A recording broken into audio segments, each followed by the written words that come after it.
doing some hard traveling, I thought you knowed. I've been doing some hard rambling way down the road.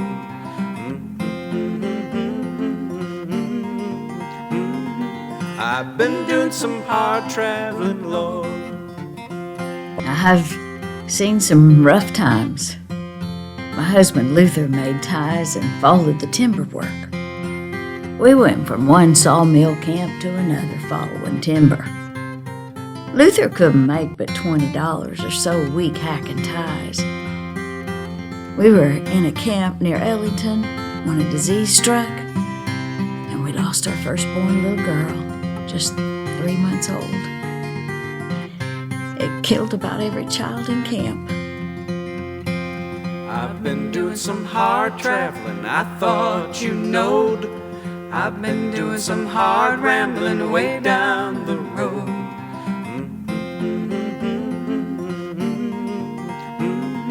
I've been doing some hard traveling, Lord. Ethel Box was a young mother when the large timber companies that had been operating in Shannon County, Missouri, pulled out and took their operations west. They left behind a landscape that would be unrecognizable to today's generations. The forests have been stripped of their best timber, leaving behind scrub trees and rocky soil vulnerable to erosion. The German Evangelical Synod, now the United Church of Christ, set out to establish a mission in Shannon County in the late 1920s, just before the Depression brought even more hardship to the area. Paul Wobus pioneered the effort. He encouraged the denomination to send a young preacher, Vincent Bucher, to lead a community church to be called Shannondale.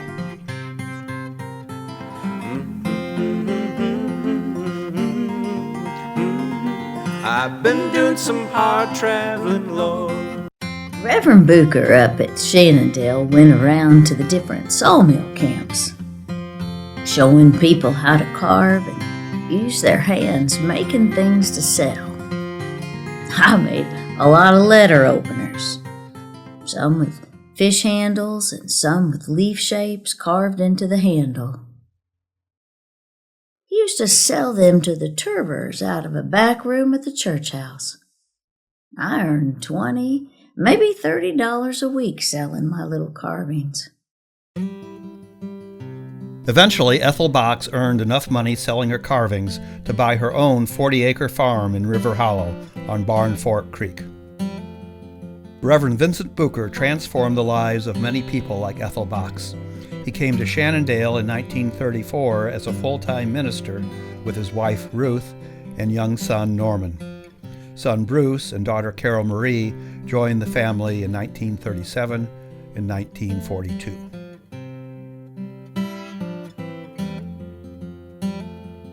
Well, the one-room schools were used by at that period of time.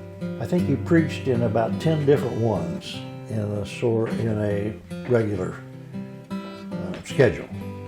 I mean, he was always here on Sunday. That was at the time when if you didn't preach for an hour, people didn't think you got their money's worth. He was well-spoken, of course, but he tried to make his sermons fit the community. He wasn't the hellfire and damnation type, which was what a lot of them were accustomed to with the itinerant preaching at the time. He was grounded in the Bible. And the denomination paid to have this building built. And if you wanted to work, you had to bring stone.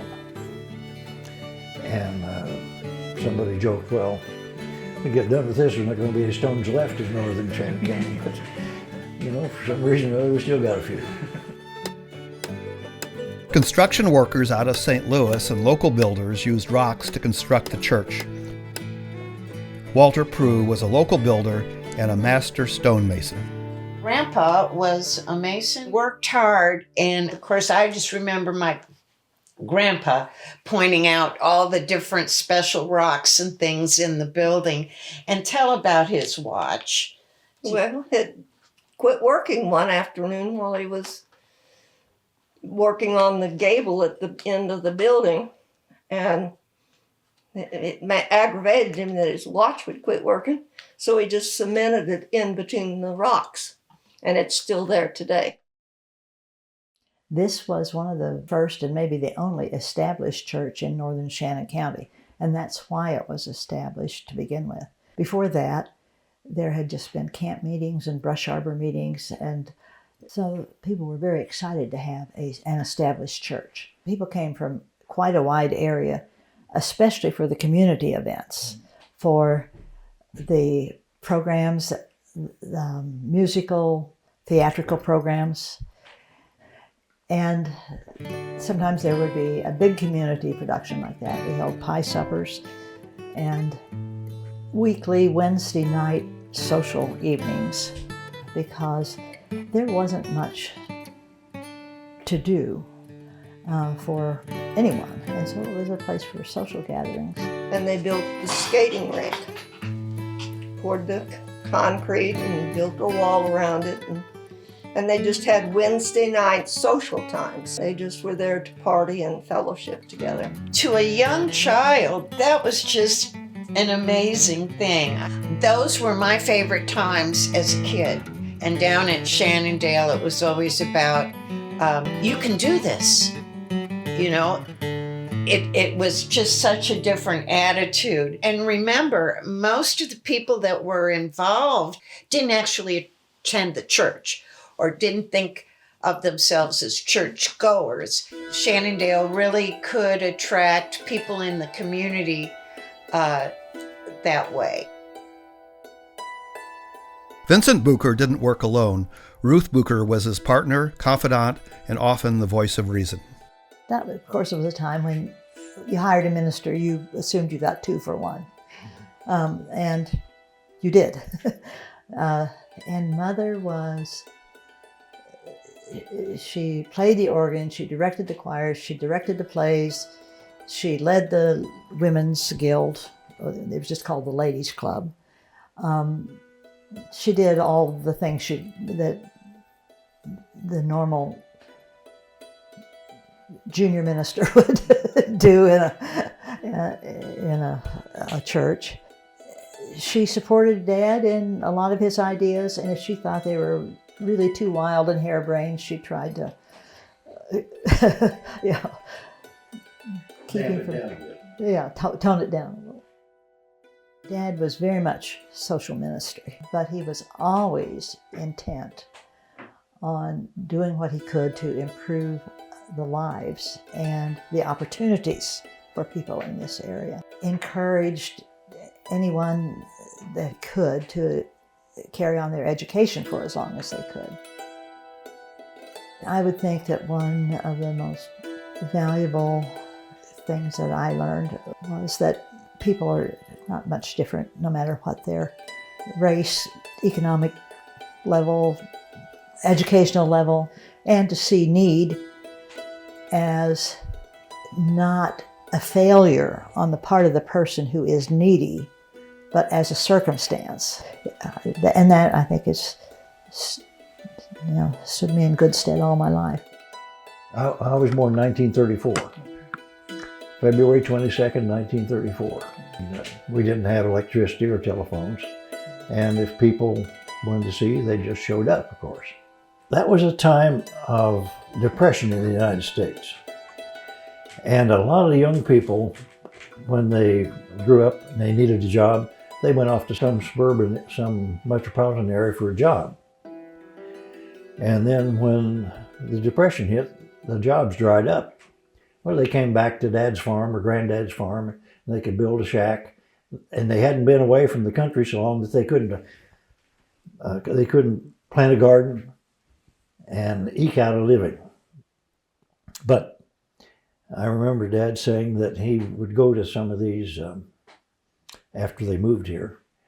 Well, there were still men who were adult and didn't know how to read or write because they had been away. But to get a job with the WPA or the Civilian Conservation Corps, you had to apply. And he helped them with these application forms that the government had. his idea was if he could help with their economic possibilities, then why then they might be interested in talking about or coming to church. In 1935, Shannondale bought the old Wisdom store at the mouth of River Hollow on Barn Fork Creek. It was operated as a cooperative, with Henry and Bertha Prue as managers. In 1936, it was moved across the highway from Shannondale, but later burned down. Grace May Baldwin, who wrote about the early history of Shannondale from first-hand experience, said, "The Shannondale Cooperative Association is an attempt to translate religion into daily living by substituting the community ideal for the profit motive and enlisting active participation in a common object." When the cooperative store burned, it was insured. And so they decided to use that money. They bought a machine that would take limestone and turn it into powder, to spread limestone on the fields because it was calcium deficient. And the lime crusher had a big tractor and move it from one farm to another. They bought a couple of corn planters. They also bought a Persian stallion and a jack, for mules. Bucher invested in high-quality breeding animals to improve the vigor of local livestock. He built a dipping vat to kill parasites on cattle and sheep. Bucher also set out to find ways to raise income through cooperatives, an effort he called Brotherhood Economics. He set up a cream co-op to make it more efficient for dairy farmers to sell their milk. He raised bees and was an early proponent of using compost to improve the soil. Strawberries were a big cash crop for Shannondale, and many people could be employed to plant and pick them. Of course, we picked strawberries over here. We got paid a nickel a quart. Yeah. And he bought us stuff for school and stuff, Money wasn't real handy around here back in them days, He was always trying to help the community. I mean, he did all these things to help. In 1947, individuals from neighboring farms, Quakers from out east, employees of a cooperage firm, and conservation workers came together to build a 170-foot low-water bridge over Barn Fork. Other bridge projects crossed Sinkin and Gladden Creeks. Most have been replaced by modern bridges, but Bucher's cooperative efforts helped bring isolated communities together. When we started having the work camps in the summer, they would come in from the Friends service. They supplied our first work camps. I think they were 6 weeks long in the summer. And kids came from all over the United States and sometimes from foreign countries to take part in those. The girls usually slept in what we called the beam cabin, the log cabin. The boys slept in the loft of what is now Pinecone Cottage, because there were animals down below then. It was not, it was the loft of a barn with bunk beds. Bucher's intention to help people in need extended beyond Shannon County. After World War II, much of Germany was destroyed and impoverished. Shannondale sponsored the Shetzky family, German refugees, to come to Shannon County in order to make a new life. The family stayed 5 years on a farm in Pine Hollow before the mother's illness and father's employment opportunity drew them to Chicago. But Hans Shetzky retained his ties to Shannondale, returning many summers to lend a hand and visit friends. Shannondale was the center of the community. We came here at least every Sunday. This was 1951, 6 years after the war. I never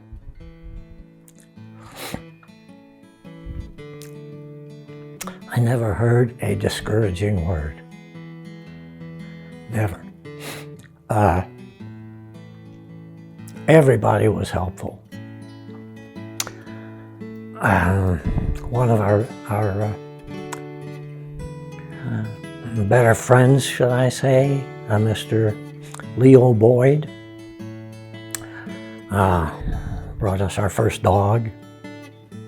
He was a carpenter. He helped us out in all kinds of ways. I didn't learn until about 7 or 8 years ago. He had been in Germany and was shot by a German soldier.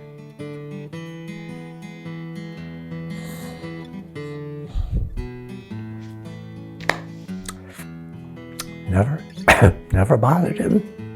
Not to us.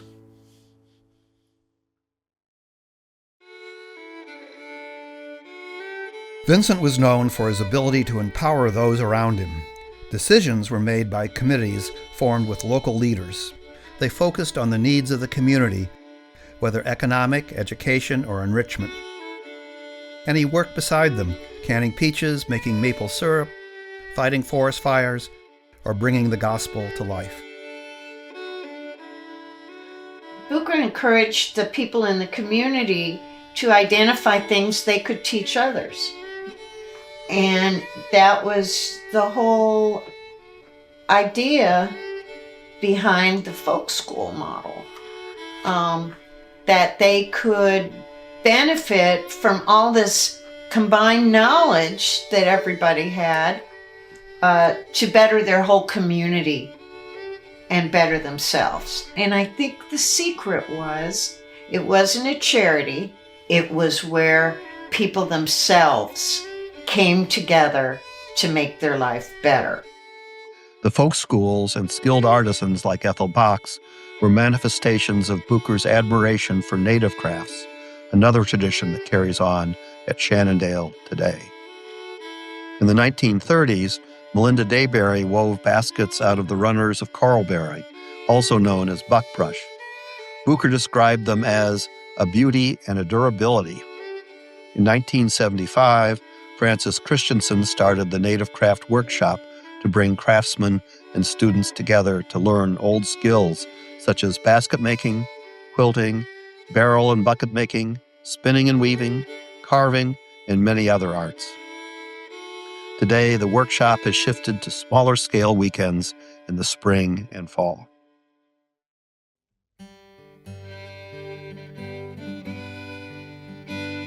To honor the work of Ruth Bucher, who died in 1978, Vincent Bucher hired stained glass artist Robert Harmon to create a window based on a design made years earlier by youth of the church. Well, he often had staff come from like Berea College in Kentucky, and there was another one that specialized in folk school type things. And they would send somebody for maybe a month, and they would head it up. And I remember they did the first work on that stained glass window over the front door, but they did it with parchment. But because it was done with paper, it deteriorated over time. But Dad had pictures of that, and so he had it replicated in stained glass, and it was dedicated to my mother. One of them is of the schools. There's a school house there. The profiles of the children are representative of the young people that have been here. But the profiles are actually of my nieces and my two children, because Dad wanted to put in his grandchildren. But they're representative of young people. And the rising sun is a nature symbol, as in some of the others. There's a plow. A plow, which represents the farming that went on. There was a lot of interest in forestry, of course. And when the company that owned this forest land, after they had gotten all the merchantable stave bolts out of it that the white oak could provide for them, where they were ready to sell. And Dad bought 4,000. Now, he actually raised this money by going around and speaking at various churches. But people donated, and one lady came once and she wanted to know where her acre was. And he drove out on the area somewhere where she could see quite a distance, and he said, just pick one out. That seemed to satisfy her. He wanted it to help, sustain the church, because, the local population could not sustain this building as a church. But they divvied the 4,000 acres up into, I think, 19 different tracts. And so you start somewhere. And we would plant about 20,000 white pine seedlings every year. Bucher enabled the community around Shannondale to feel good about themselves, to show their competence, to teach outsiders, and to care for each other and their environment. His legacy lives on in those who remember him and the Shannondale traditions he launched. Mr. Bucher, Norman, mentioned that there were people here who thought that his father could walk on water. I was one of them. Best man I ever knew.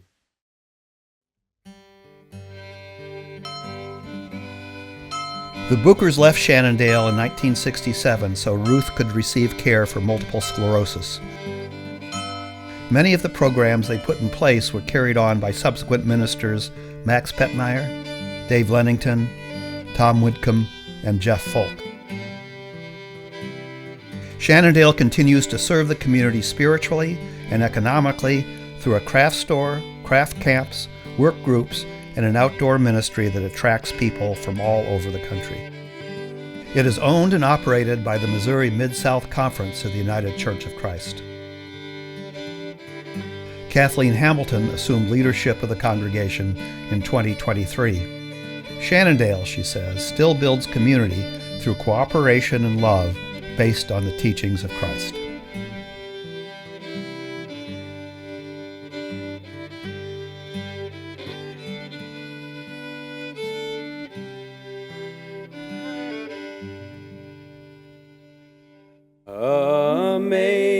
Amazing grace, how sweet the sound that saved a wretch like me.